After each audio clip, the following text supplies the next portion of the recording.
모닝피플 수요일 순서 2부 출발했습니다. 2부의 첫 번째 코너는 아웅. 다웅. 네, 아웅다웅 뉴스의 이현웅 아나운서 나와 있습니다. 어서 오세요. 어서 오세요. 용. 안녕하세요. 이현웅입니다. 네, 그 억양, 그 음을 따라하고 싶어. 이현웅 하는 안녕하세요. 네. 용 이러고 싶은 느낌. 그나저나 첫 번째 소식은 좀 심각하죠. 국제사회가 러시아에 파병된 북한군의 움직임에 대해 예의주시하고 있는데 이미 우크라이나 국경을 넘어 침투했다는 보도가 있어요. 예, 미국 CNN이 복수의 서방 정보 당국자를 인용해서 보도한 내용인데요. 북한군 상당수가 이미 작전에 들어간 것으로 보인다고 전했습니다. 네. 이전에 알려진 내용은 북한군이 러시아 쿠르스크 지역에 투입될 거라는 분석이 있었는데 네. 여기서 조금 더 전진해서 우크라이나 내부에 진입할 수 있다는 거고요. 네. 이미 작전에 돌입했다고 볼 수 있는 정황이 되겠습니다. 네. 러시아 동부에서 훈련을 마친 북한군이 또 병력이 부족한 전장으로 이동해서 네. 전장에 투입될 수 있다고 본 건데요. 앞서서 한미당국은 북한군의 파병 규모를 연말까지 10,000여 명에 이를 것이라고 파악한 바 있습니다. 네. 다만 미국 국방부는 이러한 보도에 대해서 아직 확인할 수 있는 정보는 없다면서 네. 신중한 태도를 보였습니다. 네. 그리고 미국 정부는 북한군의 철수를 위해서 중국 정부에 북한을 압박해달라고 요청한 것으로도 알려졌는데 네. 중국이 이 문제에 개입할 것인지에 대해서는 대체적으로는 회의적인 시각이 많습니다. 그런 소식이 들려서 아직 아닌가 싶은데 또 한편에는 이미 우크라이나군과 북한이 전투를 벌이고 사상자도 발생했다. 그런 주장도 있는데 어디가 진짜예요? 예, 이게 우크라이나의 공식 증언은 아닙니다. 네. 그 부분을 예. 미리 짚어드리고요. 네. 우크라이나 군 지원단체이자 리투아니아 비영리 기구 블루 옐로의 주장입니다. 네. 예, 이곳의 요나스 오만 대표가 현지 매체를 통해서 지난 25일 쿠르스크에서 북한군과 첫 번째 유관 접촉이 이뤄졌다라고 했고요. 네. 북한군이 한 명 빼고 전부 사망했다라고 말하기도 네. 했습니다. 어머나. 그리고 북한군의 훈련은 이미 6개월 전에 벨라루스에서 이루어졌다고 주장하기도 했는데요. 네. 벨라루스 군과 함께 훈련을 하면서 전쟁에 투입될 징후가 이미 있었다는 겁니다. 네. 이어서 북한군의 파병 인력에 대해서는 88,000명까지 늘 수 있다고 했고요. 이들을 실어 나르는 선박이랑 항공기 기지 4곳이 있다고도 했습니다. 네. 이미 오래전부터 이 소식에 따르면 오래전부터 준비가 되어 왔다는 것을 추측이 되는군요. 네. 다음 소식입니다. 최근 중국에 있는 우리 국민이 간첩 혐의로 구속됐다고요. 예, 그렇습니다. 2014년에 제정된 중국의 반간첩법 지난해 7월에 개정이 되면서 간첩을 규정하는 범위가 넓어졌습니다.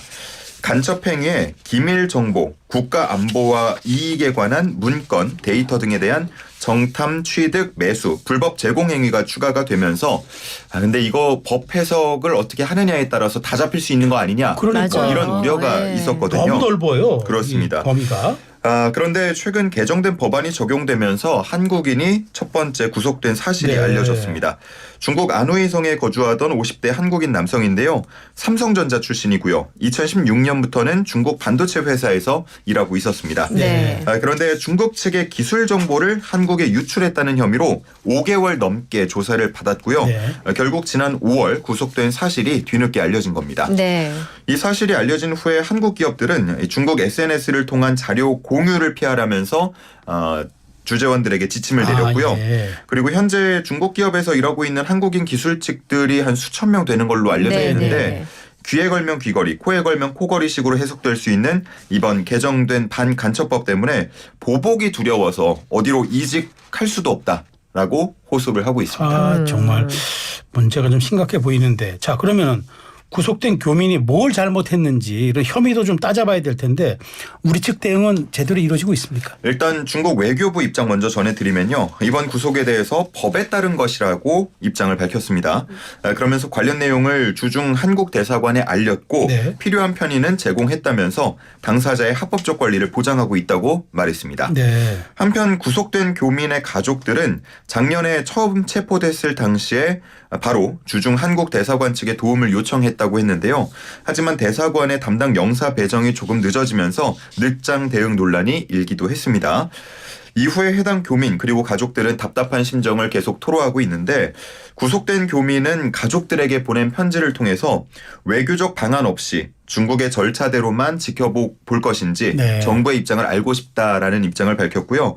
가족들은 한국에서 재판을 받을 수 있게 해달라고 호소하고 있는 상황입니다. 네. 예. 주중 한국대사관의 입장을 보면 사건을 인지한 후 필요한 영사 조력을 제공하고 있다고 했는데요. 개정된 반간첩법 위반 혐의로 구속된 첫 사례이다 보니까 어떻게 처리가 되는가 이 부분에 많은 관심이 쏠리고 있습니다. 네. 이런 걸 두고 우리가 시범 케이스라고 그러잖아요. 그렇죠. 그러니까 예. 이게 어떻게 처리냐에 되느냐에 따라서 앞으로 향후 이 법의 적용을 우리가 예측할 수가 있겠죠. 네. 맞습니다. 그리고 이제 앞서 삼성전자에 근무하다가 중국 쪽 반도체 회사를 옮겨갔다고 했잖아요. 예. 사실은 우리나라 대기업에서 고급 정보를 다루는 인력들에 접근해서 현재 받고 있는 연봉의 작게는 2-3배, 많게는 4-5배 이상을 요구하면서 주면서 네. 스카우트해가는 일이 참 비일비재했거든요. 이 당시에 특히나 많았죠. 그랬습니다. 네, 지금 그렇게 해서 모셔간 분한테 지금 이러는 상황인 것 같아요. 네. 자, 다음 소식입니다.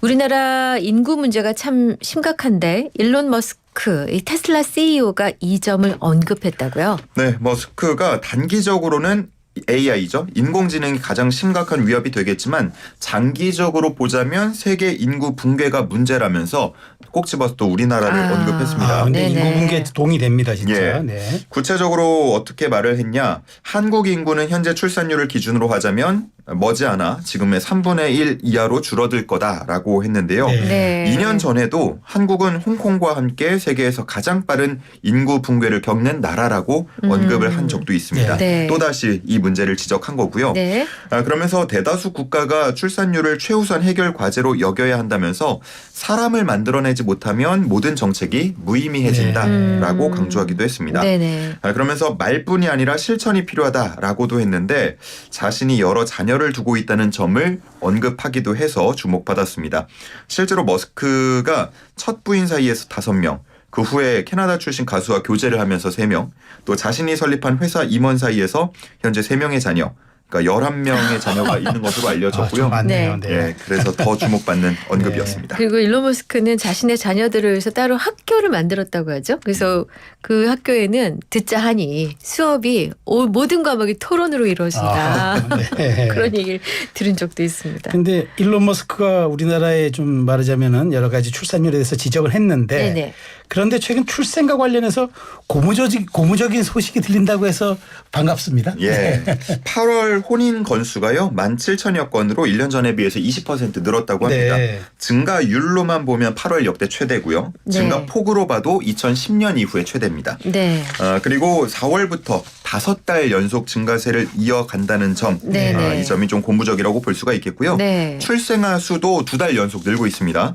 8월 출생아 수가 1년 전보다 6% 정도 증가하면서 2만 명 위로 다시 올라왔습니다. 네. 이 출생아 수는 2016년부터 작년까지, 그러니까 연간 기준으로 보면 8년 연속 감소 추세였는데 네. 네. 지금의 이 월간 반등이 좀 이어진다면 네. 연간 기준으로도 9년 만에 처음으로 출생아 수 반등할 수도 있지 않겠냐라고 기대를 그래요. 모으고 있습니다. 네네. 아무래도 뭐 정부나 기업 등에서 여러 측면에서 지원책을 내놓고 있는 점이 영향을 준 것으로 보이는데요. 네. 지난해 0.72명이었죠. 역대 최저였습니다. 네. 그러면서 올해는 0.7명대도 붕괴되는 거 아니냐라는 우려의 시선도 있었는데 일단 지금 추세로만 본다면 0.7명 선은 방어할 수 있을 거라는 기대가 모아지고 있습니다. 네.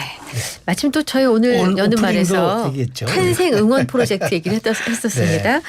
자, 마지막 사고 소식입니다. 예약을 하고 나타나지 않은 노쇼 문제가 논란이 되곤 했는데 이번엔 공무원이 노쇼를 했어요. 네, 최근에 온라인을 통해서 알려진 한 자영업자의 사연입니다. 네. 고깃집을 운영하는 A씨. 네. 모 군청 소속의 공무원이라면서 40명 단체 예약을 받게 되었습니다. 예. 하지만 당일이 돼서 예약 시간이 됐는데도 아무도 오지 않자 확인을 해보려고 전화를 했더니 네. 오히려 내가 언제 예약을 했냐 어머, 기억이 나지 않는다.